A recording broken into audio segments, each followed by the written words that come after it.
Hey guys, welcome to this week's podcast episode. I'm really excited about today's guest, Freddie Bennett. He's an endurance athlete, ultramarathon winner, and we're going to talk to all about performance and discipline, mental resiliency, and he's got an incredible story from stress, depressed to now he's a record holder, and I'm happy to welcome him to the show. Freddie, welcome. Put that on. So it's a pleasure to be here. I'm Freddie Bennett. I want a mission to transform a million lives, to help a million people to do the things they thought they couldn't do. Not so long ago, I was a part of the corporate world. I was hardworking. I was outwardly successful, but on the inside, I was feeling stressed, depressed. I was unfit. I was mentally unfit, physically unfit. I was overweight, and I was living a life below my potential. But I discovered a way to conquer my habits, conquer my mindset, and go from this person who was very unfit and unfulfilled to running across the Sahara Desert, to breaking Guinness World Records, to running 100-mile races nonstop. But most importantly, generating that feeling of confidence and liking that person who I saw in the mirror. And I know that if I can be where I was and go on to do what I've done, that anybody can change their lives. Anybody can come back from anything and be that person that they've always wanted to be. Yeah, quite an inspiring story. And so, talk about this idea of when did you know you finally hit rock bottom?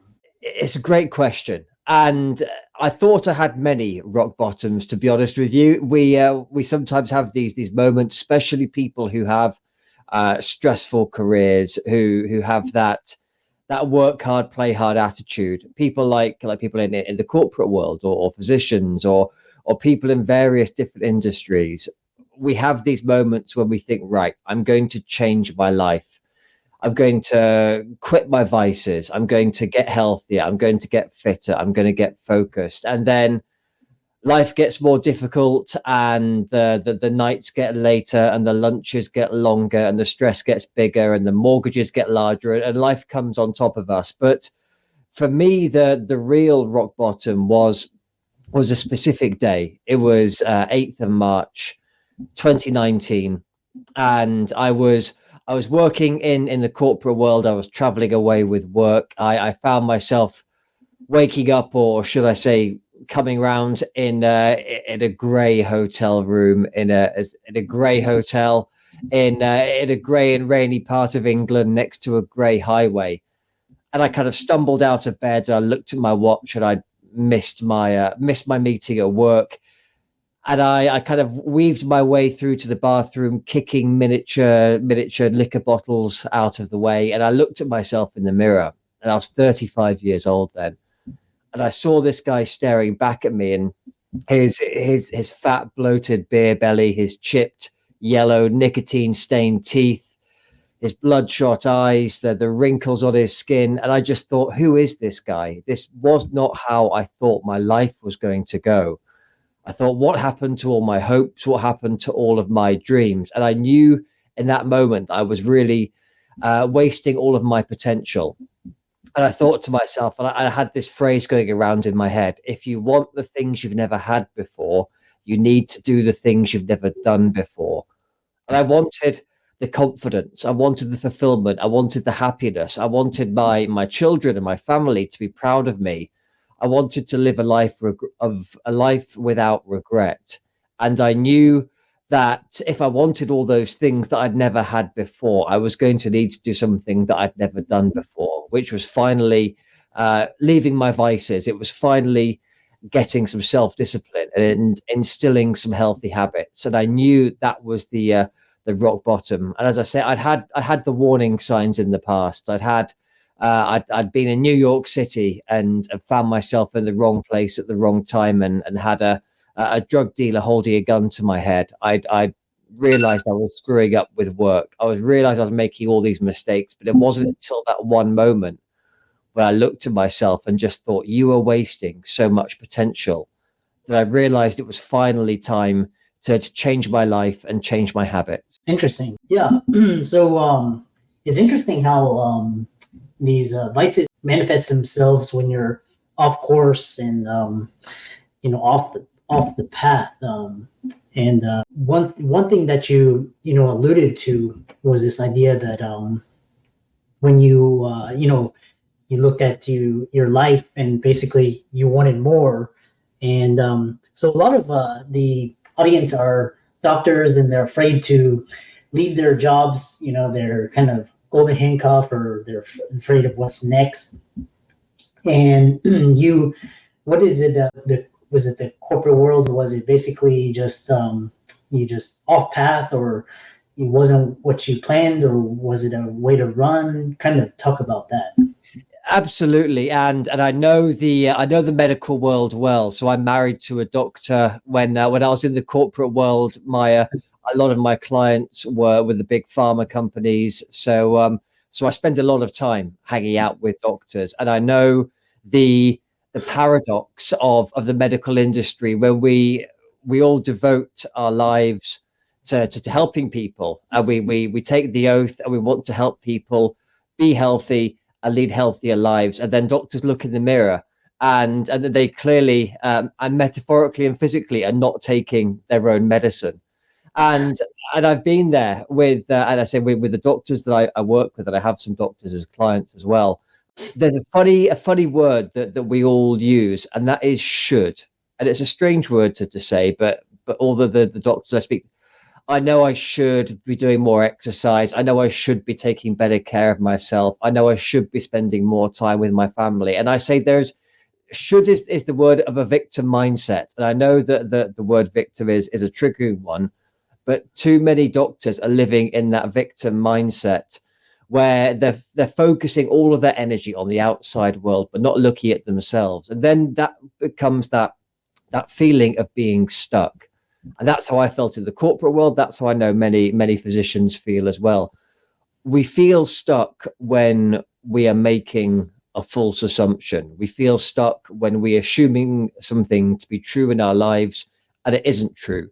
So I felt stuck in my career because I was making the false assumption I could never make money outside of this career. For some reason, it always comes back to money. And the phrase that I always hear as well is especially from doctors and people in the corporate world, saying, look, if you want the car, if you want the vacation, if you want the nice things, if you want the kids in that school, then I have to make these sacrifices, that I have to go and do this thing and do the job and get the money. And yes, my body isn't feeling great. And yes, I'm tired. And yes, I'm stressed. And yes, I'm drinking too much and eating the wrong things. But if we want the life, then I have to go and do this thing.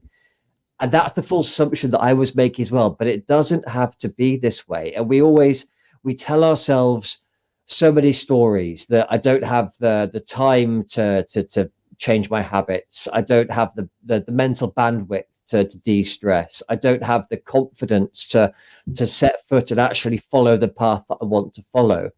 But it is possible. We always put these barriers and these mistakes in our way. Another phrase that we use is the word how. We always say, I don't know how to do this. I don't know how to find the time. I don't know how to clear my calendar so I could focus more time on myself. Wouldn't that be selfish to look after myself and put myself first? I can't do that. I'm a respected member of my family. I'm a respected member of my community or my business or my industry. But we always can. I fully believe that self-discipline is where we set ourselves free. It's where our dreamer meets our doer. And we have so many people within the medical industry in particular who are dreaming of a more fulfilled, of a stress-free, of a healthier life, but they're not making it happen because they don't have the courage to step out of that victim mindset and start putting themselves. And so I'll ask, what parallels, because you've actually turned your life complete 180, and you've run, ultra marathon runner, distance, athletics, got your body in shape, clean. Analogies do athletes, entrepreneurs have in this role of finding your purpose, getting out of negative habits for you was leaving the corporate world and pursuing your purpose? It's a great question, and you're right. It has been a full 180, and it's important to say. I always say this when I'm interviewed that I'm not a runner. I'm not an athlete, and people hear of the things I've done, and yes, I went from being surgically attached to the couch, watching Netflix, drinking beer, eating pizza, to running the toughest foot race on the planet across the deadliest place on the planet. And that was an 18-month period going from zero to the world's toughest foot race. But I'm not one of those people who enjoys running. And we all see them and they've got the Lycra and they're always running and they've got the watch and the shoes and everything else. That wasn't me. I hated running. I hated exercise. I was a person who would much rather be running up a bar tab at a bar rather than the running around my park. But for me, as I say, it wasn't about the exercise. It wasn't about the crazy challenges. It wasn't about the hardcore endurance races. For me, the key thing is that it's about time. It's about fulfilling our potential and living that life without regret. And I know so many people in the medical industry and beyond, they all have something they want to do one day. For me, yes, it was running across the Sahara Desert, but for someone else, maybe it is taking the family on that adventure, or it's starting a different business, or it's starting a relationship, or ending a relationship, or starting a new hobby, writing a book, climbing a mountain, whatever it is. We all have that thing that we want to do one day, but we believe that we don't have the capabilities, either physically or mentally or in terms of our time, to do those things. And that's why I'm on this mission to prove that everyday people can do extraordinary things. I'm not an ex-Navy SEAL. I'm not a privileged adventurer. I'm not this ex-Olympic athlete. I'm a guy who 5 years ago was trapped in a nicely paid career, who was feeling totally unfulfilled, totally lost, who was sat there thinking, really, is this it? Is this my life now? And there was three things that really helped me on this transformation. And it was knowledge, mindset, and habits. And if we can, I'll just go through each of those quickly. But with knowledge, especially again in the medical world, we always tell ourselves we need more knowledge because that's how we've built our careers. More studying, more learning, more knowledge, more books, more information. People don't need more knowledge, especially not doctors. You're way too smart as it is, and I'm in awe of anyone in the medical profession. We don't need more knowledge. What we need is to actually get out of our own way. Success comes from success comes from subtraction. It comes from removing things, not adding more. And I think if you think of a sculpture, if you think of a statue like Michelangelo's statue of David, how we create a masterpiece is by chipping away, by chiseling away 80% of what is there, and the 20% that's left is something fantastic. Michelangelo didn't say, I know, I'm gonna pile more blocks of marble on top of everything else. We're gonna pile on more and pile on more. No, he removed things. He knew that mastery came from removal. So it isn't about piling on more knowledge. It's about taking away what's in our way. Next up is habits. Habits is actually practically applying what we learn on a daily basis, but applying the right habits. We all talk about success habits. That's quite a buzzword that everybody uses. But habits have to be. I had a habit of drinking beer every night. I had a habit of scrolling through my phone every day. I had a habit of talking about myself in a negative way until I realized that if we spoke to other people the way we speak to ourselves, we would get fired from our jobs and everyone would leave us. And it has to be that the right habits expelled in the right day, in the right way, to make sure that we can actually move us forward towards our goals. And then finally, it's about mindset. And I know that mindset is something of a buzzword. It's something that everyone likes to just throw around and say, oh, mindset is everything. But mindset is truly about self-discipline. It's about making bold choices and then taking the relentless, imperfect action to make things happen. Because again, I like to talk about the real world, not the cookie cutter motivational world that you see on social media. Everybody talks about mindset, and we always feel that we're lacking. We say that we're lacking confidence to do something, or we're waiting for a breakthrough, or we're looking for that final piece of the puzzle, and then we're going to know what to do with our lives. But the truth is this: the confidence, the breakthrough, the missing piece of the puzzle, these things only appear after we've taken the action, not before. So we're sat here waiting for a sign that we need to go in the right direction.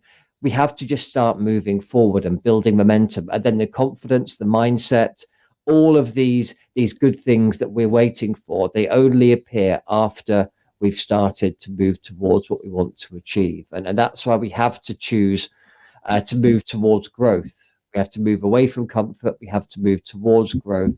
And that is when we start to see the results that we seek. And that's what happened on my journey. That happens for my clients. And I know that could happen for anybody if they get really clear on what they want to achieve, and then they start moving forward towards it. Yeah, it's really, and I love this because what you're what you're describing is a lot with like this discipline and mindset and habits and forcing yourself, and I think a lot of like David Goggins and Jocko Williams, all of these. And then you also talk about, so how does people get out of this rut? Is because with a career change, that's usually takes a lot of that's a huge transition, but with your body it's easy. You can get up and go to the gym and start doing that. So you have this idea of 90 days to impossible, and conquer your mind to achieve your dreams, and from everyday to extraordinary. So talk about that. Absolutely. And again, being in that corporate world, especially being around the medical world, I spoke to a lot of people, and they, on the surface, and say that these were doctors, they were pharmacists, they were people who were technicians, and on the surface they were saying, yes, this is fine, I've got my career, I've got my family, I've got the nice car, I've got the nice house. And then in those quieter moments, in those darker moments, when you were just speaking to them on a one-to-one basis, they'd be saying, look, I'm not really happy. Again, they were feeling stuck. They were saying, is this it? They were saying, look, we're not at rock bottom here. We're not kind of where I was with hopefully drug dealers pointing guns to your head and everything aren't taking place there. But there's that feeling of doubt, that feeling of feeling trapped in a nice lifestyle. And it's what I called living in quiet desperation, where we're quietly there with the mask on our face, again, probably both literally and metaphorically, and that feeling of confusion. So the first question I asked myself, I was feeling confused, and that feeling of I want something to change, but I'm not quite sure what I want, and I don't quite know how to get there, is that you are best positioned to serve the person who you used to be. And that was with me. I didn't know what I wanted to do. I didn't know who I wanted to help. I just knew I wanted to make a difference. I wanted to matter. I wanted to be seen. And when I started to realize that you were best positioned to serve the person who you used to be, that allows us to really think about our skills, about our desires, our purpose. Napoleon Hill talks about this. He says, we do need a burning desire. We have this common goal that we want to achieve. Because if we don't know where we're going, then we'll go in any direction, and we'll call it progress. So the first thing to do is to get really clear, not just on what we want to do, but also who we want to be. And the question I always say that we're asking the wrong question. We're asking how.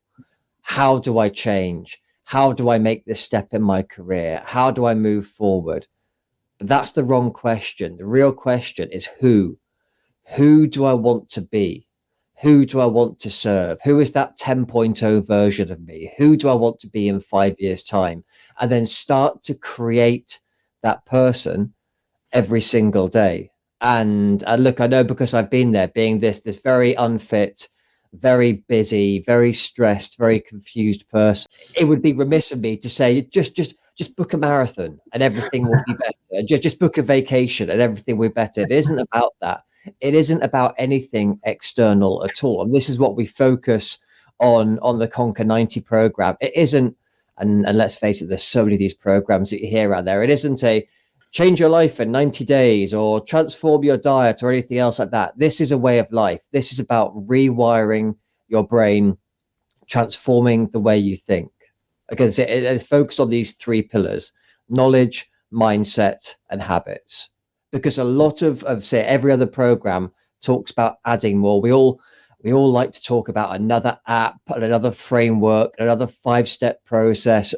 People have too many 5-step processes, and this is where I go on a bit of a verbal rampage with these things. I'm so passionate about it, and I'll tell you why I'm so passionate. Because when I was there feeling stuck in my career, and I was trying to be the man I wanted to be to my family. I was trying to be the professional I wanted to be. I was trying to make my parents proud. I was trying to make my community proud.